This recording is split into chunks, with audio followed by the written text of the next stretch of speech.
Hello, welcome to OFTI Space, where we embark on a journey to better understand the cosmos. We explore different topics related to space like dark matter, time dilation, and what space is. Today on a voyage, we'll be interacting with another explorer on a voyage to the cosmos, a female astrophysicist to be precise. As part of the role model series, we'll be learning from experiences of an astrophysicist on a voyage to space.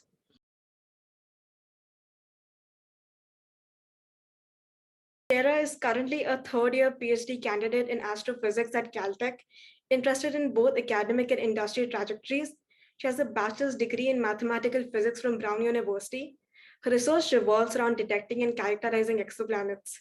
I'm truly inspired by your work in exoplanets and your initiative to make STEM more inclusive.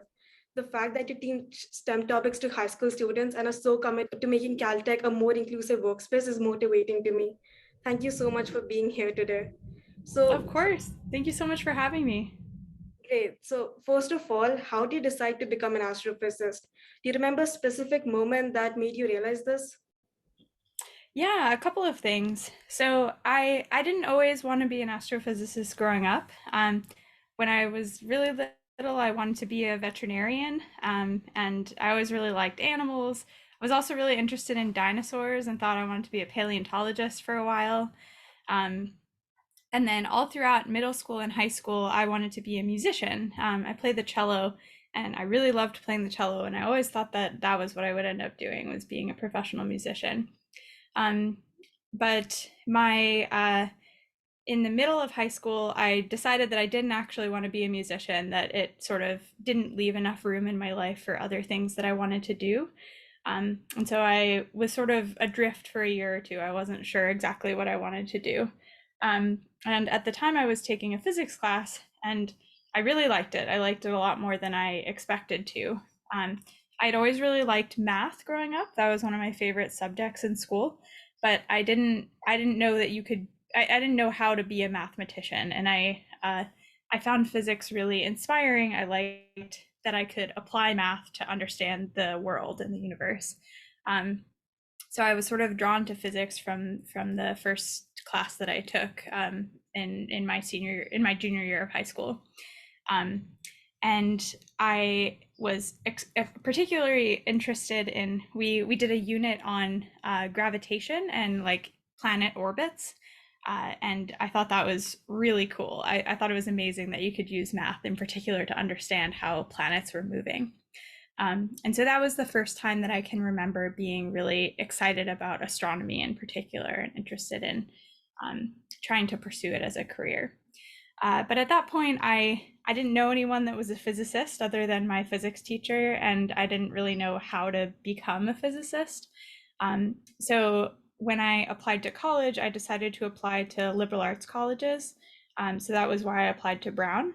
And I figured that I would try to be a physicist if I could, but then if it didn't work out, there were other things that I could do instead. I also decided that I wanted to take a year off between high school and college. And I was doing a couple of things during that year. First, I was just working and just earning money and getting experience. And then I was also volunteering at the Museum of Natural History in New York City. And that was the first place that I got exposed to real astronomy research. There's really cool astronomy research going on at the Museum of Natural History. And I had a really awesome mentor in the education department, where I was volunteering as a TA for after school classes and after school programs for high school students. And she took me to a lot of the astronomy talks that were going on by the researchers and talked with me about astronomy.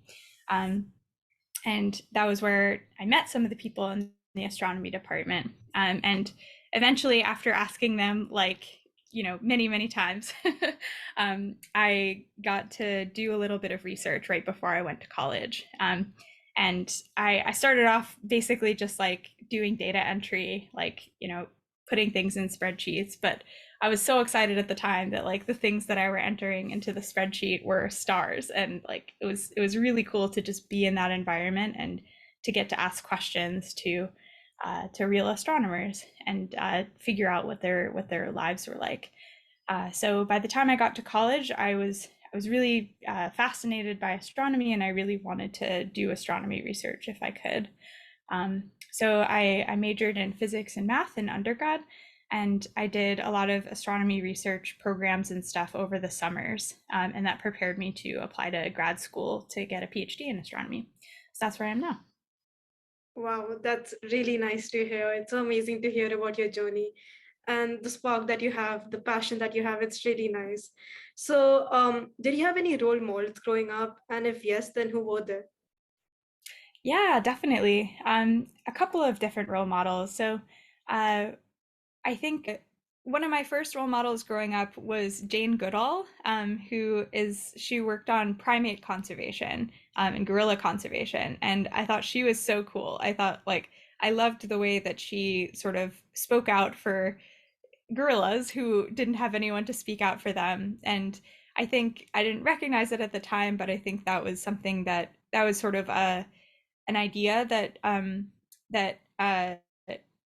that stayed with me through my life of, like, trying to give people a voice that aren't always necessarily heard in traditional spaces.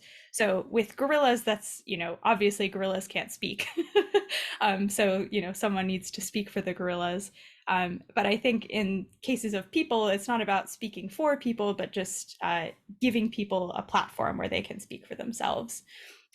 So yeah, she was one of my earliest role models. I also, I know it's cheesy, but I think my mom is a huge role model for me as well. She's a high school science teacher, and she raised both me and my brother by herself.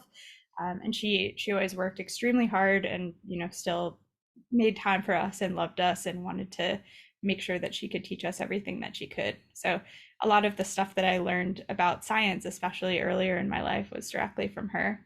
And she actually is doing, right now, she is running a research program in her high school. And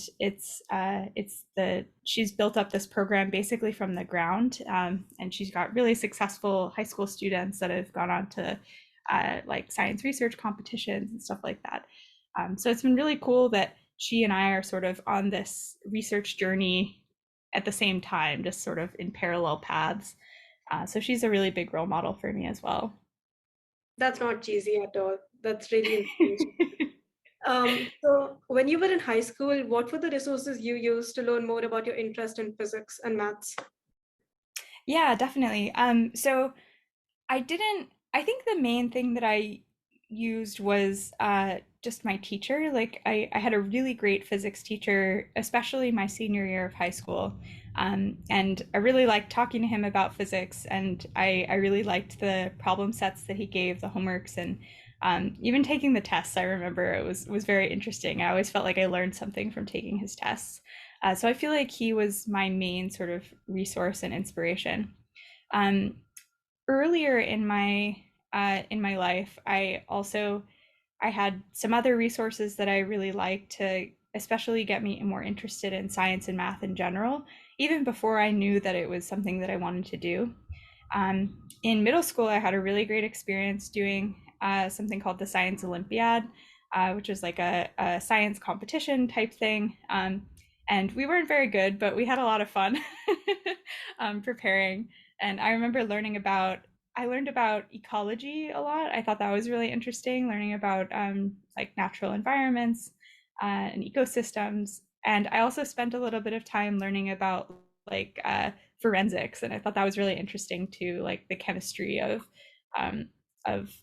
like forensic stuff and like fingerprint recognition, stuff like that. So I thought that was really cool as well. And I think that was also one of the first times I can remember having a community of people around me who were all interested in science together. Um, it was also probably my first time being the only woman in the room in a science capacity. Um, and at the time, I mean, it definitely stood out to me, even as like an 11-year-old or a 12-year-old or how old I was, that, this is a room full of 20 boys and I was the only girl. And I got made fun of a bunch in high school too, in middle school, for being on the Science Olympiad team. Like, it was seen as like a very nerdy thing to do. And I remember at one point I had a very proud moment when one of the mean girls was like telling me like, "Oh, I can't believe you're on Science Olympiad," and I was like, "Yeah, I am on Science Olympiad. I'm proud." um, so I think that can be a really hard thing for women scientists or in general, people with intersectional identities. That uh, you feel like you don't fit in the science world, and you also feel like you don't fit in out of the science world. And I hope that's not the experience for people that are interested in pursuing science, especially women who are interested in pursuing science. But if that is the case, definitely just know that you're not alone, and that definitely gets better. Do you face gender bias still, or is it less than what it was before? I think so. It's hard for me to tell because, I've only experienced this age basically. I don't know what it was like 40 years ago. So it's hard for me to compare. There is definitely still gender bias. And especially in academia, like in universities, I think um, there can be a lot of sort of gatekeeping mechanisms, and it takes people in academia a really long time to like change. And so I think that there's absolutely still racism and sexism and all sorts of stuff going on. Um, I do think having talked to women that like experienced getting their PhDs or being in academia or science in general, like a while ago, I think it's definitely getting better. Even the fact that like in the US women can get PhDs, that's not something that we can take for granted. That is a newer development in the history of science and PhDs. um, but yeah, so I think it's getting better. The biggest difference is that there are many more women nowadays who are getting PhDs, and so it's much easier to find people who have similar experiences to you. I think the most important thing, especially at least in my experience, being a part of a marginalized identity, is to find other people that you can connect with and sort of discuss your experiences with and figure out like help each other. Yes, I think strong network is very important to be resilient. So you started your PhD at Harvard and worked there for a year, but ultimately decided to move back to Caltech. Why is that? And do you regret making that decision? Yeah, good question. I don't regret making the decision. I think it wasn't like one big thing that made me move. It was more like a bunch of small things. Um, one big factor was that my partner got a job in California, and I really wanted to be with him out here. Another factor was that I had done a like post-bac research year, so I did a year of research in between getting my bachelor's and going for my PhD, and I did that here at Caltech, and so I already sort of knew what the department was like and what my advisor was like and what kind of research I would be doing. Um, so it was less of an unknown, I think, than maybe transferring to a completely new university. And I think the third factor is that I was just more interested in the research that I was doing here than the research that I had started on at Harvard. I think if I had given it more time, I probably could have been more interested in it. But, all the other factors together, it just felt like it made sense at that time in my life to move back here. That's great. And you have various teaching experiences, having taught multiple courses like Quick Astro, Introduction to Astronomy Research, and Brown Science Prep. What was it like teaching scientific concepts, and what did you learn from these experiences? Yeah, that's a great question. I love teaching. I think teaching is definitely like I'm still not sure what I want to do ultimately for my sort of grown-up career, what I want to do when I grow up. But I definitely want teaching to be a part of it. And it's funny because when I was little, I definitely didn't want to be a teacher because my mom is a teacher, both my grandparents were teachers. Like, I think every woman in my family has been a teacher as long as women have had jobs. And so I always thought, I want to be different. I want to do something. I want to go off on my own. But the more I've grown up and the more teaching experiences I've had, I realize how much I really like teaching, and also how integral teaching is to everything you do. I think in every job there's an element of teaching, and yeah.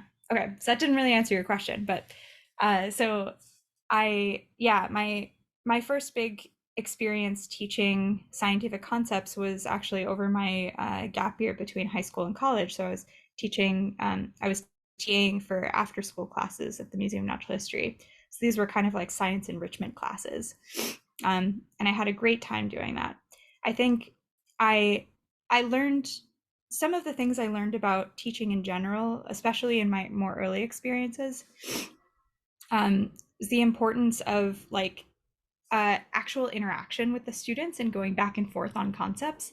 Uh, in my experience, people don't learn very well when you're just sort of telling them something.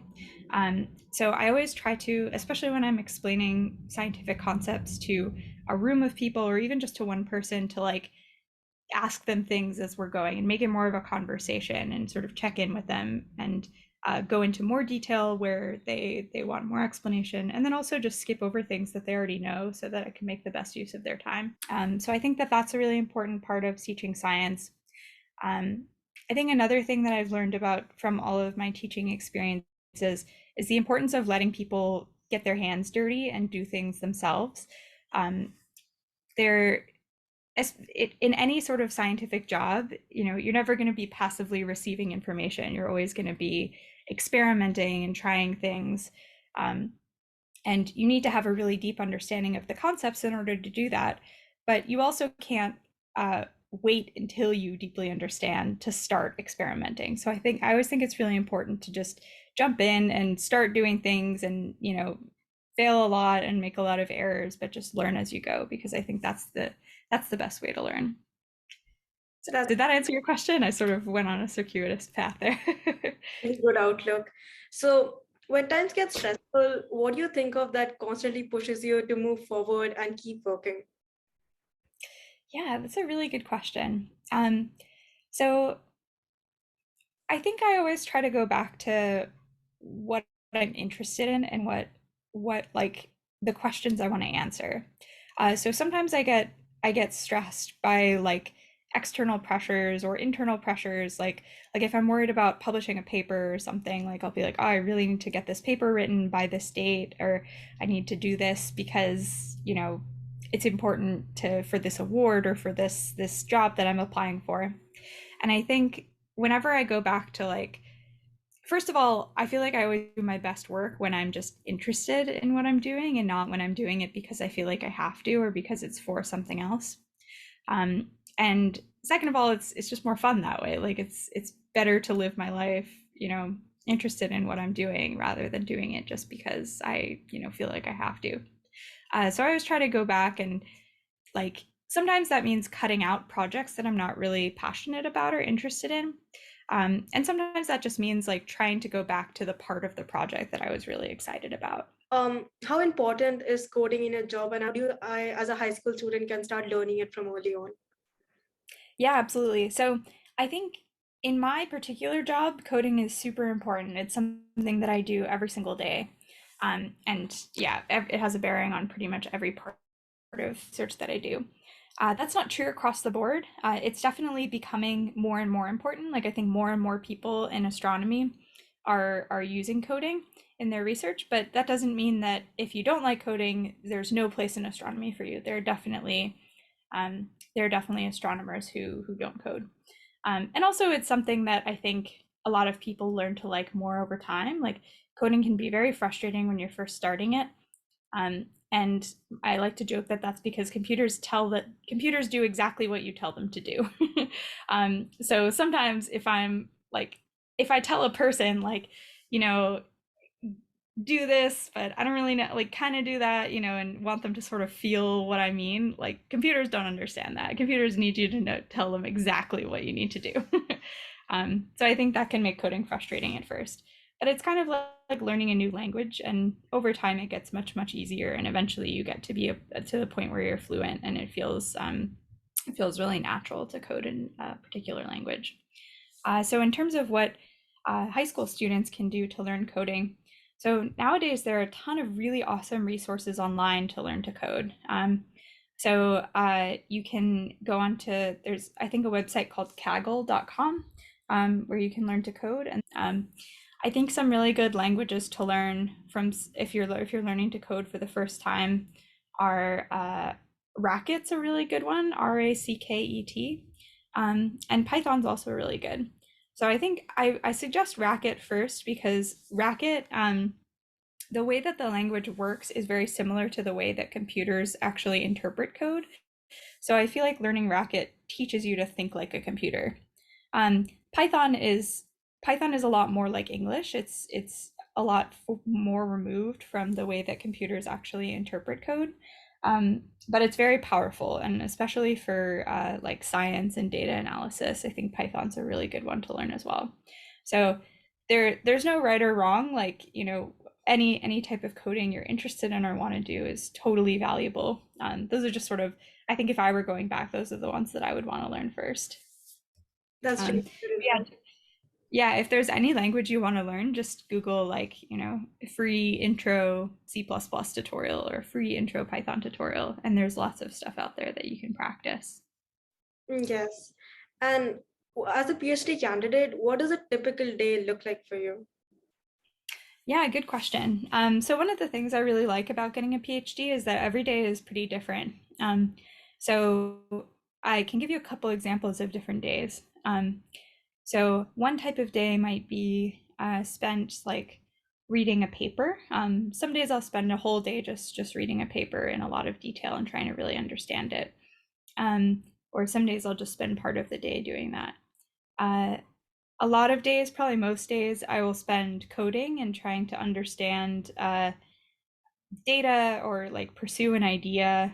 Um, so it's a lot of like, there's different types of coding I do, I think, too. Part of it is more like software engineering, which is like I have an idea of what I want to do, and there's a lot of code that I need to do to get there. And so it's thinking about how to design the code in a way that makes sense and um, will sort of last the test of time. Um, and some of the code is more like experiment based coding. Like I'll write a little script to make a plot uh, or do a little bit of data analysis and then realize that that's not working. And then I'll write something else to do something else. And so I think that's another type of coding that I do. So there's this sort of bigger scale, like building code to do something, or just like playing around with code. Um, some other things that I do, I also do a lot of writing. There's lots of different types of writing that I have to do, or that I get to do. I like writing. um, so some examples are writing academic papers. So uh, when I have worked on something for a while and I want to communicate it to the community, I will write up a scientific paper about those results. Um, I also write proposals for things, so like grants or like job applications, things like that. There's always a bunch of writing to do in that vein. Um, and then yeah, a lot of my days as well involve like science outreach type stuff, like what I'm doing right now, talking to like elementary school kids or high school kids, um, and yeah, just sort of communicating my work to other people. Um, yeah, so it can be like a mix of all of those things. Some days I just do one of those things. Some days I'll do a lot of those things. Some days I just answer emails all day. um, so yeah, it's different. And also another really fun part of my job is that I get to travel a lot. Not recently because of COVID, but before then I did get to travel a lot, and I hope I will be able to again soon. So I'll go to scientific conferences to present my work and talk about my work with other people. I also go to telescopes to observe uh, and take data a lot, which is really fun as well. I've been all around the world doing that. So that could be another typical day, is just being somewhere else at a conference or being somewhere else at a telescope. That sounds really exciting. So what are your favorite popular science books? Yeah, good question. Um, Oh, so I've been reading, I really like paleontology books. I've read a couple of paleontology books recently that were really good. There was one called The Rise and Fall of Dinosaurs, which I thought was fantastic. And another one that I'm reading now called The Last Days of the Dinosaurs. So The Rise and Fall was more about the was about how dinosaurs evolved over their reign, I guess. And this one that I'm reading now is more about the asteroid impact that wiped out the dinosaurs. And I think that's really interesting. It's something that I've known about for a long time, but I've never really thought too much in detail about. And it's all about the ecological impact of right after the asteroid hit. Um, yeah. Other than that, I remember really liking The Universe in a Nutshell by Stephen Hawking. Especially that was an astronomy book that I found really fascinating. I read that I think in college. Uh, Another series that I'm really into right now is The Three Body Problem, which is, have you heard of that one? I've read the series. It's really Nice. Yeah. I no spoilers. I'm still not finished with the first book, but I've been really interested in that series as well. Um, yeah, I'm sure there are other ones that I'm forgetting. I really like Michael Crichton too. The I'm thinking of a lot of dinosaur books right now. So Jurassic Park, and I like his other books too. There was one called Prey that I really liked. Have you ever heard of that one? no, but I'll check it out. That sounds really Yeah, it's really good. It's about uh nanorobots and they sort of become sentient. cool. um, yeah, so I think that's a really good one as well. So I guess that's more like science fiction than popular science, but yeah, I do like all those too. I tend to read, I really like reading. I tend to read a lot, and it's one of the main ways that I relax, I think, outside of work.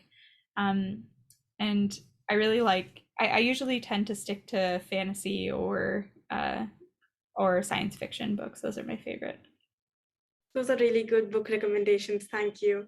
of Um, course.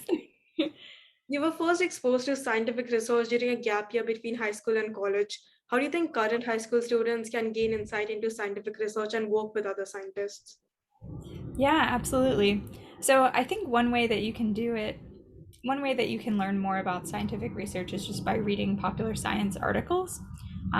Nowadays, there are a lot of, especially in astronomy, there's a lot of articles coming out about recent scientific results.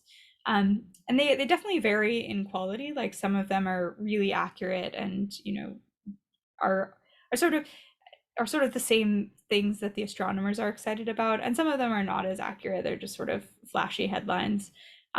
But regardless, I think reading them will help you learn more about the state of the field, and in particular, what researchers are excited about nowadays. Um, I also think it's totally reasonable to just reach out to people. I mean, the way you reached out to me is totally great. And a lot of researchers really love hearing from high school students. One trick is to reach out to grad students or postdocs rather than faculty members. Faculty members tend to get a lot of emails, and so they're, I think, less likely to respond on average. But grad students in particular, like most grad students really like, that I know at least, really like talking to high school students. So I think if you reach out to a couple of grad students telling them that you're interested and that you want to have a conversation with them about their research, my guess is that many of them would be interested in talking. And also just don't give up. Like some people just don't want to talk and won't respond, but that doesn't mean that everyone's like that. So I would just say keep reaching out to people until you find someone who wants to talk to you. Thanks. That's really good advice. And finally, what advice do you have for a 14-year-old who wants to become an astrophysicist in the future? Yeah, so I would say keep reading and keep learning. The the more things that you learn about, um, I don't want to say the better prepared you'll be, but I think the more the more interested you'll be and the more passion you'll bring to your studies eventually. So I wouldn't worry so much about particular classes to take. Like it's definitely helpful to take, science and math classes, but I think the more important thing is to cultivate your curiosity and your interest and, you know, take as much time to learn deeply about topics that interest you. And that's the thing that will make you a really fantastic researcher, that curiosity. That's great. Thank you.